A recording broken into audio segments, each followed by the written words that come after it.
नमस्कार, आप सभी ने अध्याय 13 में भाग 4 तक पढ़ा। भाग 4 में आपने पौधों में अलैंगिक जनन की क्रिया की विधि के बारे में पढ़ा।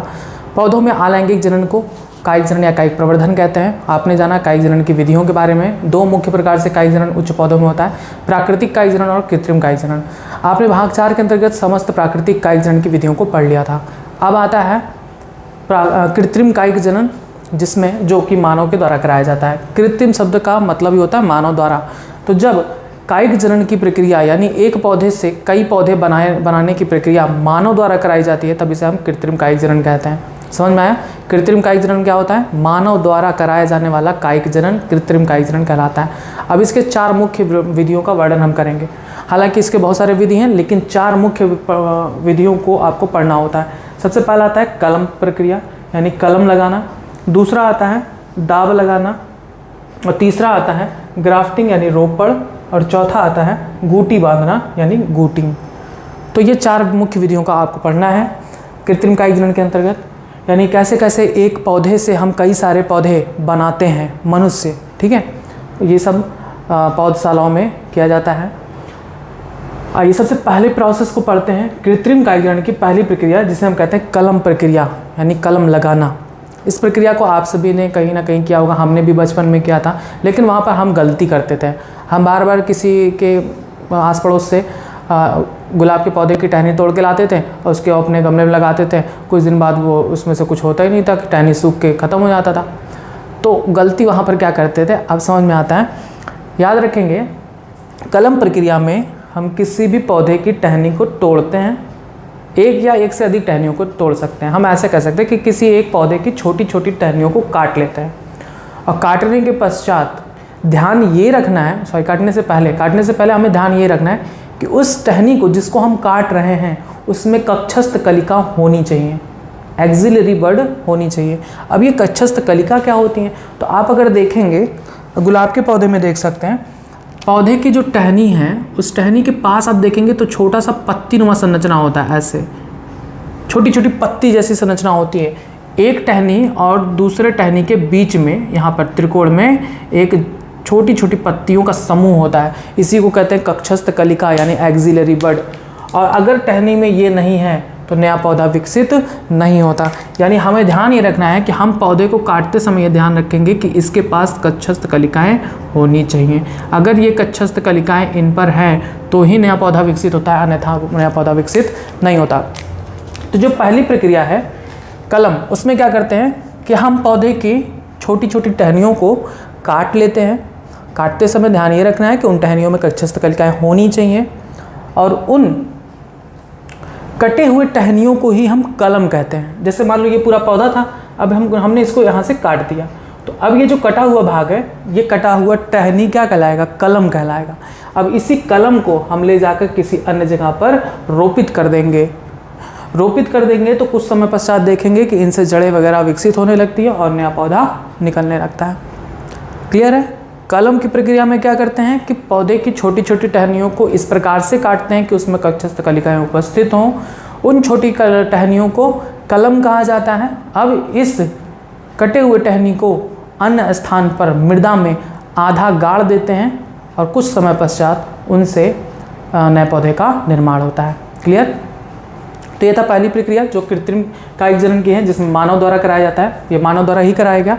एक पौधे को काटकर इस कटे हुए भाग को कहीं और रोपित कर दिया गया, और जिससे नया पौधा विकसित हुआ। तो इसमें मानव क्रिया हुई, तो इसे हम कृत्रिम कायिक जनन कहते हैं। कृत्रिम कायिक जनन की दूसरी विधि आती है दाब लगाना यानी लेयरिंग। ये प्रक्रिया किस में की जा सकती है? कलम लगाना।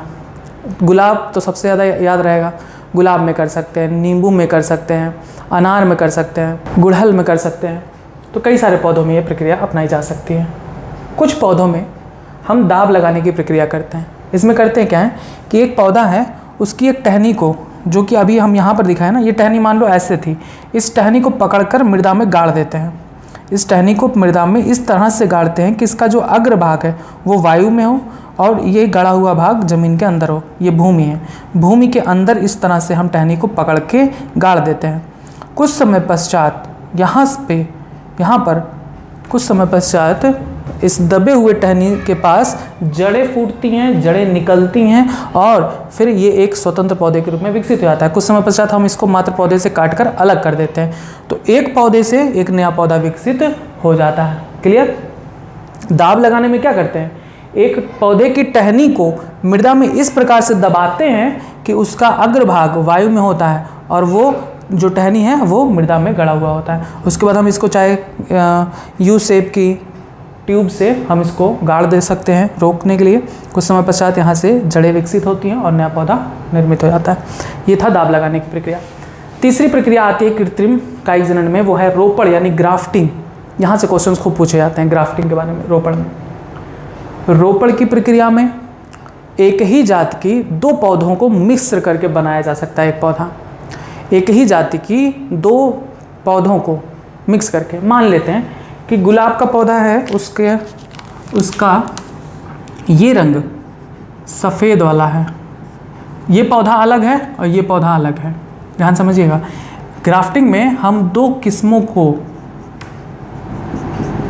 का प्रयोग कर सकते हैं और उससे एक किस्म बना सकते हैं।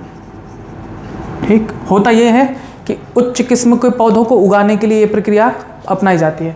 उच्च किस्म के पौधे की टहनी को काटा जाता है, उसको हम कलम कहते हैं।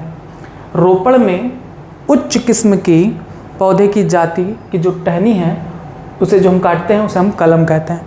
और स्कंद जो जड़ युक्त होता है, जो मृदा में गड़ा हुआ है, स्कंद निम्न किस्म के पौधे होते हैं। समझ में आया?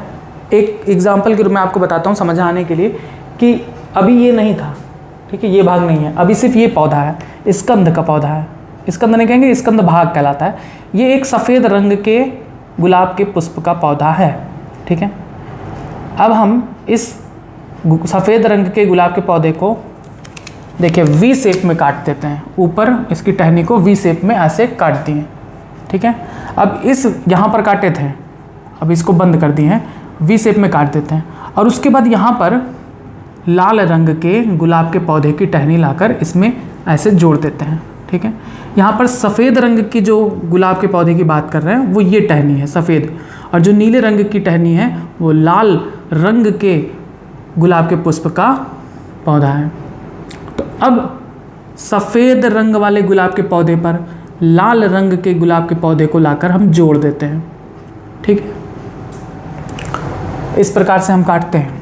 ठीक है, ये इस तरह से होता है और ये इस तरह से, इससे आकर दोनों बैठ जाते हैं और फिर हम इसको कपड़े से बांध देते हैं, कपड़े से बांध देते हैं।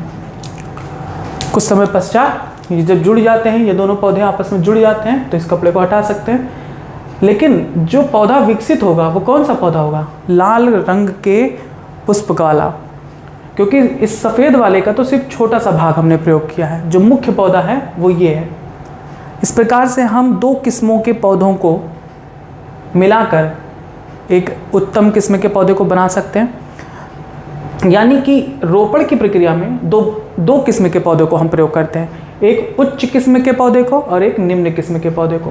तो निम्न किस्म का पौधा कोई उगाना नहीं चाहता, अगर उगा हुआ है निम्न किस्म का पौधा तो उसे हम इस तरह से काट देंगे और उस पर उच्च किस्म के पौधे को लाकर जोड़ देते हैं। ये प्रक्रिया सेब वगैरह के पौधों में अपनाई जाती है। क्लियर हुआ? कि अब आपसे मैं क्वेश्चन करूं कि रोपण की विधि में कलम किस किस्म के पौधे से लिया जाता है? तो कलम उच्च किस्म के पौधे से लिया जाता है। रोपण की विधि में स्कंद किस किस्म के पौधे से लिया जाता है? तो आप क्या कहेंगे कि निम्न किस्म के पौधे से लिया जाता है।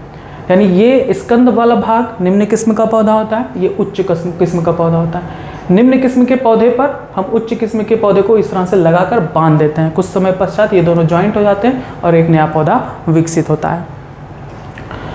अब आता है चौथी प्रक्रिया, जो है गूटी बांधना, जिसे गूटिंग कहते हैं। आप इसे सामान्य अगर आपके आसपास में कहीं पे गार्डन है और अगर वहाँ पर पौधशाला है और वहाँ पर प्रयोग किए जाते हैं पौधों को उगाने में, तो आप वहाँ सामान्य रूप से देख सकते हैं। इसमें क्या करते हैं कि ये बहुत वृद्ध पौधों में अपनाया जाता है ये तरीका। कोई वृद्ध पौधा है, उसकी टहनी इतनी मजबूत हो जाती है कि उसे हम मोड़ नहीं सकते, तो हम क्या करते हैं कि उसके छाल को उसकी टहनी के थोड़े से छाल को काट देते हैं। छाल को काटने के बाद हमें जो तने का मुख्य भाग दिखाई देता है, उसी मुख्य भाग पर हम आवश्यक तत्व युक्त मृदा को, ऐसा मृदा जिसमें सारे आवश्यक तत्व मौजूद हों, आवश्यक तत्व वाली मृदा को इस पर लेप लगा देते हैं और फिर इस पर कॉटन डाल देते हैं और उसे फिर पॉलीथीन से हम पैक कर देते हैं, पॉलीथीन से पैक कर देते हैं। ध्यान से समझिएगा कि टहनी की छाल को, ऊपरी परत को हम काट देते हैं, अंदर की जो मुख्य परत है उस पर ऐसी मृदा की लेप लगाते हैं, उस मृदा में आवश्यक तत्व मौजूद होते हैं जो इनकी वृद्धि के लिए चाहिए। आवश्यक तत्व युक्त मृदा का लेप इस पर लगाते हैं और फिर उस पर हम रुई या मॉस इन सभी का प्रयोग करके पूरी तरीके से ढक देते हैं। उसके बाद उसे पन्नी से पैक कर देते हैं जिससे कोई सूक्ष्म जीव का उस पर संक्रमण ना हो पाए। कुछ समय बाद पश्चात आप देखेंगे तो इस वाले जगह से जड़ें निकलने, अंदर ही अंदर जड़ निकलने लगता है, और जड़ निकलने लगता है तो कुछ समय पश्चात एक आध महीना बाद हम इस पूरे पट्टी को हटाएंगे, फिर देखेंगे तो जड़ निकलकर एक पौधा ही बन जाता है। उसको हम वहाँ से काट कर निकालते हैं और इस पूरे भाग को निकाल लेते हैं, यानी एक नया पौधा हमें प्राप्त हो जाता है।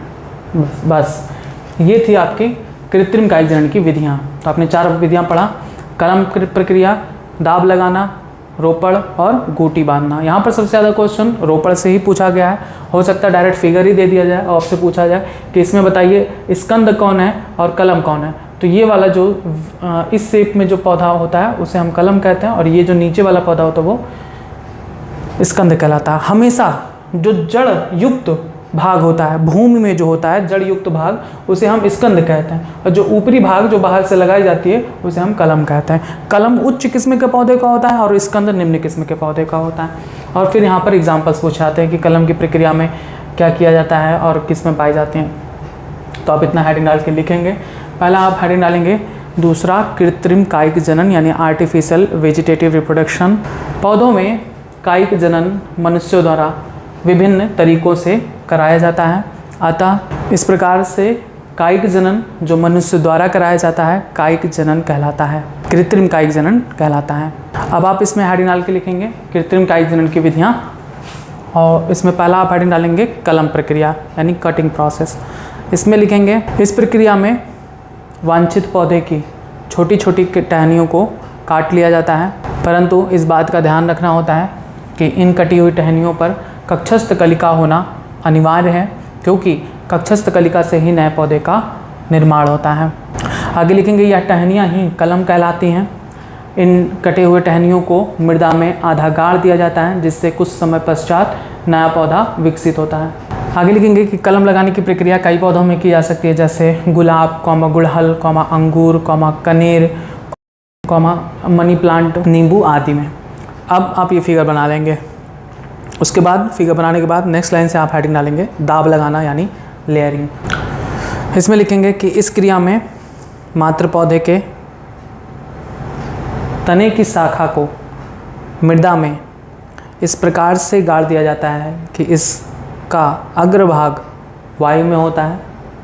फिर आगे लिखेंगे कि दबे हुए भाग से कुछ समय पश्चात जड़ें निकलती हैं। इसके बाद इस भाग को, इस तने को मात्र पौधे से अलग कर दिया जाता है और इसे स्वतंत्र पौधे के रूप में विकसित होने दिया जाता है। लिखेंगे यह प्रक्रिया अंगूर, स्ट्रॉबेरी जैसे वाले पौधों में अपनाई जाती है। उसके बाद आप ये फिगर बना लेंगे। फिर तीसरा आप हेडिंग डालेंगे रोपड़ यानी ग्राफ्टिंग। इसमें लिखेंगे कि इस विधि द्वारा पौधे के उत्तम किस्मों को विकसित की जा सकती है। इसमें एक ही जाति के अच्छे किस्म वाले पौधे की कलम को दूसरे सामान्य या निम्न किस्म के पौधे के स्कंद पर लगा दिया जाता है। अब आप यहाँ पर ब्रैकेट में लिख सकते हैं कि इस कलम उच्च किस्म के पौधे की टहनी है तथा स्कंद निम्न किस्म के पौधे की टहनी है। आगे लिखेंगे इन दोनों पौधों को इस प्रकार से जोड़ा जाता है कि दोनों एक ही पौधे के रूप में विकसित होती हैं। इस प्रक्रिया को ही रोपड़ कहते हैं। लगभग 4 से 5 सप्ताह के बाद, आगे लिखेंगे लगभग 4 से 5 सप्ताह के बाद कलम वाले स्थान से उस पट्टी को निकाल कर हटा दिया जाता है। इस प्रकार से प्राप्त पौधा जिसकी जड़ें तो स्कंद की होंगी, परंतु उसका मुख्य तना, फल, फूल आदि उच्च किस्म वाले पौधे यानी कलम की होती हैं। यह विधि आम, नींबू, सेब आदि में अपनाई जाती हैं। आप ये फिगर बना लेंगे। नेक्स्ट आप आखिरी हेडिंग डालेंगे गूटी बांधना या गूटी। इसमें लिखेंगे कि यह प्रक्रिया प्रायः पुराने वृक्षों में अपनाई जाती है क्योंकि उनकी शाखाएं मोटी होती हैं और इन्हें आसानी से मोड़ा नहीं जा सकता। ऐसे वृक्षों में गूटी बांधने हेतु इनके शाखा से छाल का वलय हटा दिया जाता है। इसे वलयन यानी गर्डलिंग कहते हैं। छाल को हटाना क्या कहलाता है? वलयन यानी गर्डलिंग। तो क्या करते हैं कि हम सबसे पहले उस टहनी के छाल के वलय को हटा देते हैं। इस प्रक्रिया को वलयन यानी गर्डलिंग कहते हैं। आगे लिखेंगे इस वलयित भाग को आवश्यक तत्वयुक्त मृदा के साथ या आवश्यक तत्व वाली मृदा का लेप लगाया जाता है तथा इस पर मांस या रुई से इसे लपेटकर नमी दी जाती है। आगे लिखेंगे कि इसकी नमी को बनाए रखने हेतु इसे पॉलीथीन से लपेट दिया जाता है। इससे सूक्ष्म जीवों का संक्रमण का भी खतरा नहीं होता। इस प्रक्रिया को ही गूटी बांधना कहते हैं। फिर आगे लिखेंगे कुछ समय पश्चात इस नम भाग से जड़ें निकलती हैं। अब इस जड़युक्त भाग को जनक पौधे से अलग कर दिया जाता है और अन्य स्थान पर गाड़ दिया जाता है जिससे नया पौधा विकसित होता है। बस आप इस फिगर को बना लेंगे। ये था पूरी तरीके से कृत्रिम कायिक जनन की प्रक्रिया। अब आपको इसमें थोड़ा बहुत और बातें लिखनी है कि कायिक जनन का आर्थिक महत्व क्या होता है, कायिक जनन की हानियाँ क्या क्या हैं। तो आप कुछ पॉइंट्स लिख डालें। पहला आप हेडिंग डालेंगे कायिक जनन का महत्व। आपने देखा कि कायिक जनन में कम समय में अधिक से अधिक पौधे विकसित की जा सकती हैं और इनमें लैंगिक जनन की तरह किसी भी प्रकार के अन्य विशिष्ट रचनाओं को बनाने की ज़रूरत नहीं पड़ती, जैसे मकरंद, गंध, सुगंध, फूल, पुष्प, इन सब की बनाने की ज़रूरत भी नहीं पड़ती। यानी कायिक जनन बहुत ही सामान्य प्रकार का जनन है। इसमें किसी भी प्रकार के मकरंद की बनाने की ज़रूरत नहीं पड़ती, पौधों को पुष्प बनाने की ज़रूरत नहीं पड़ती और बहुत सी ऐसी प्रक्रियाएं होती हैं जिनमें इनका समय बचता है और ऊर्जा भी बचती है। कायिक जनन में कम समय में हम अधिक पौधे विकसित कर सकते हैं या पौधे ही कम समय में अधिक से अधिक पौधे विकसित कर सकती हैं। और ऐसे पौधे जिनमें बीज नहीं बनते हैं उनमें नए पौधे का निर्माण की जो प्रक्रिया है वो कायिक जनन ही एकमात्र रास्ता होता है। तो ऐसे ही बहुत सारे महत्व हैं कायिक जनन के जिनको आपको लिखना है। तो पहला आप पॉइंट लिखेंगे हेडिंग डाल के कि कायिक जनन का आर्थिक महत्व। तो इसमें पहला पॉइंट लिखेंगे कि जनन की यह प्रक्रिया सबसे सामान्य होती है। पहला पॉइंट लिखेंगे कि जनन की यह प्रक्रिया काफ़ी आसान होती है। इसमें लैंगिक जनन की तरह मकरंद, सुगंध, पुष्प आदि बनाने की आवश्यकता नहीं होती। दूसरा लिखेंगे यह उन पौधों के लिए महत्वपूर्ण है जिनमें बीज नहीं बनते, जैसे केला, अनानास, गुलाब, अंगूर आदि। तीसरा पॉइंट लिखेंगे कि एक ही पौधे के कायिक भाग से कई सारे पौधे विकसित किए जा सकते हैं।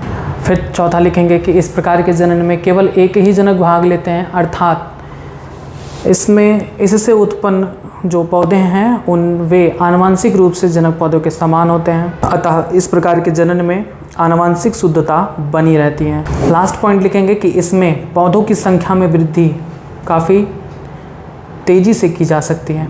अब कुछ हानियाँ हैं कायिक जनन की, उनको लिखेंगे। हेडिंग डालेंगे कायिक जनन की हानियाँ क्या हैं।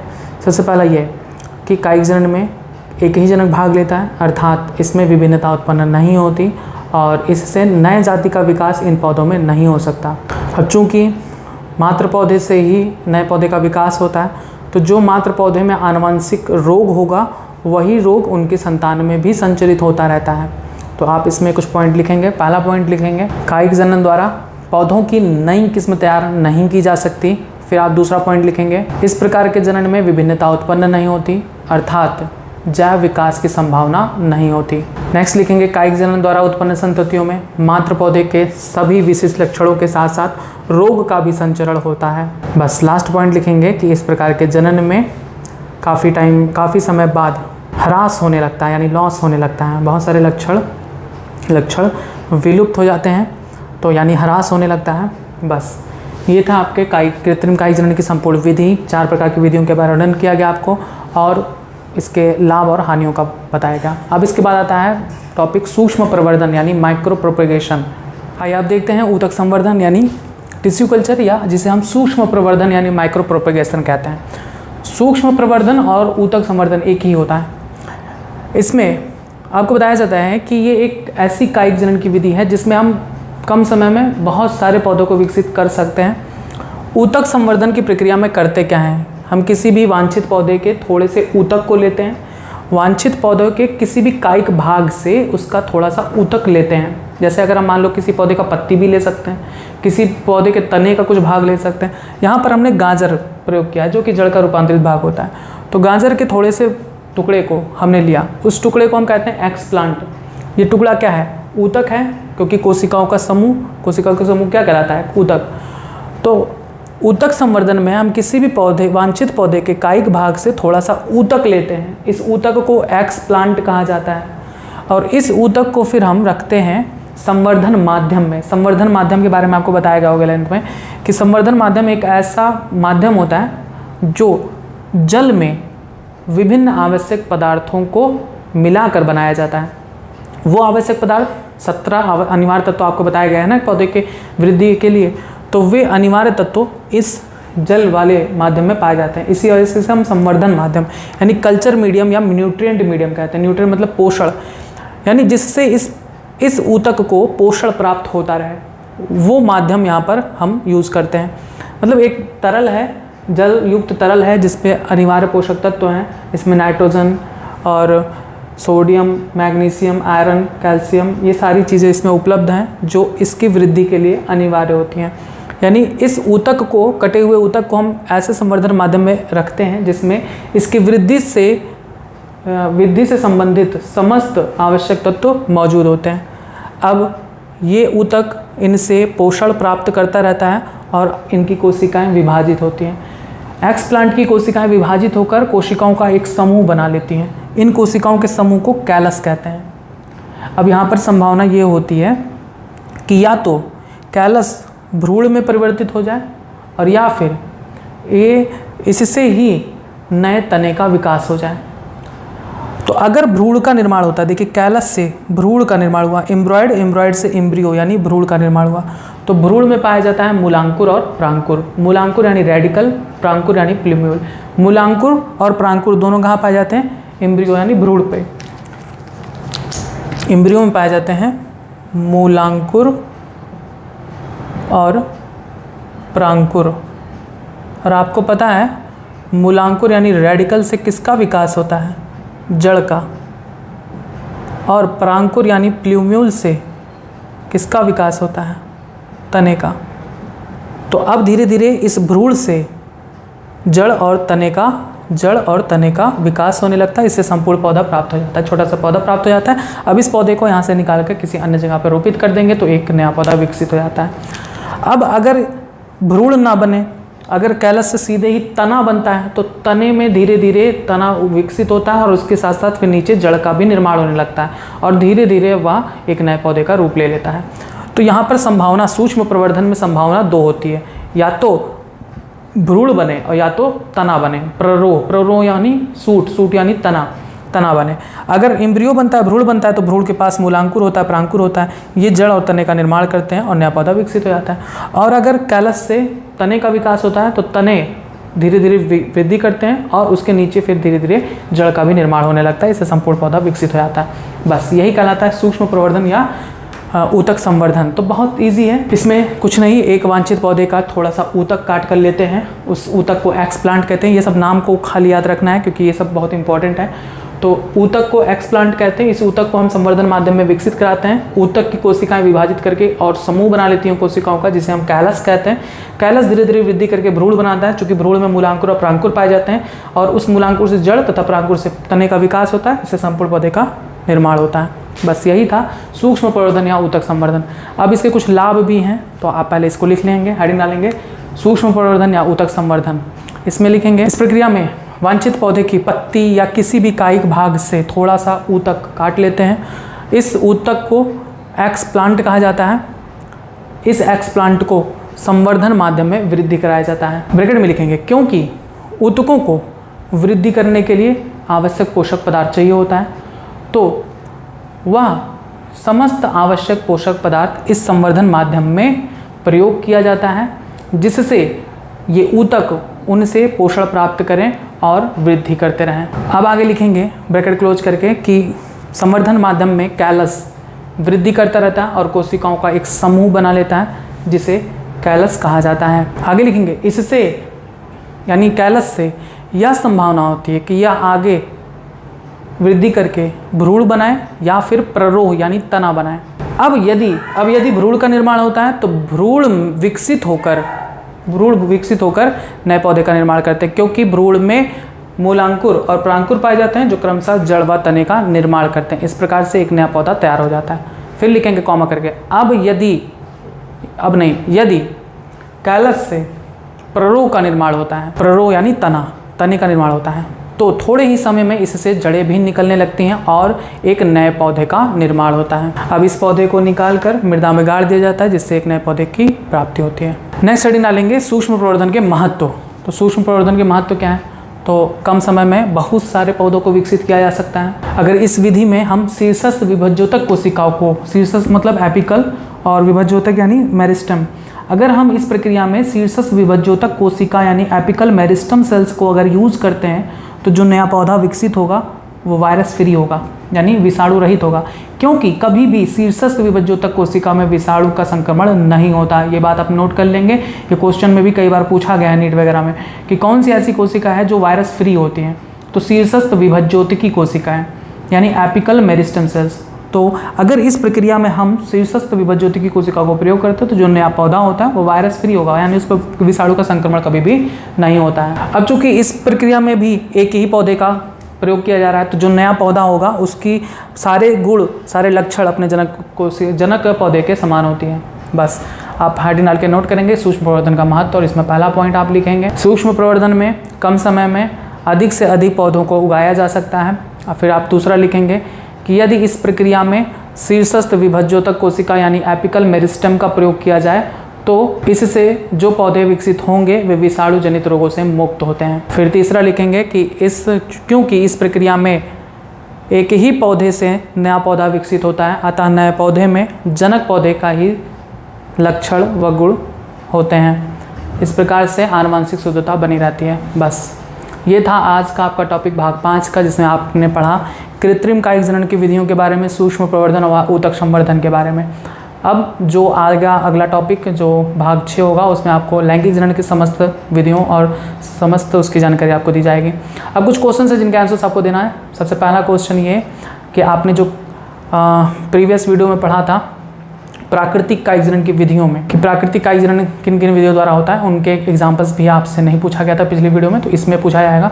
सबसे पहला क्वेश्चन कि जड़ द्वारा कायिक जनन किस पौधे में होता है, और दूसरा क्वेश्चन कंद द्वारा कायिक जनन किन पौधों में होता है। नेक्स्ट प्रकंद द्वारा कायिक जनन किन पौधों में होता है। नेक्स्ट घन कंद द्वारा कायिक जनन किन पौधों में होता है।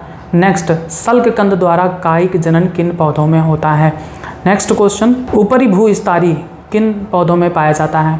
नेक्स्ट अंतः भूस्तरीय किन पौधों में पाया जाता है। नेक्स्ट भूस्तरीय किन पौधों में कायिक प्रवर्धक का कार्य करता है। नेक्स्ट भूस्तरीका यानी ऑफसेट किन पौधों में कायिक प्रवर्धक का कार्य करता है। नेक्स्ट क्वेश्चन पत्ती द्वारा कायिक जनन किन पौधों में होता है।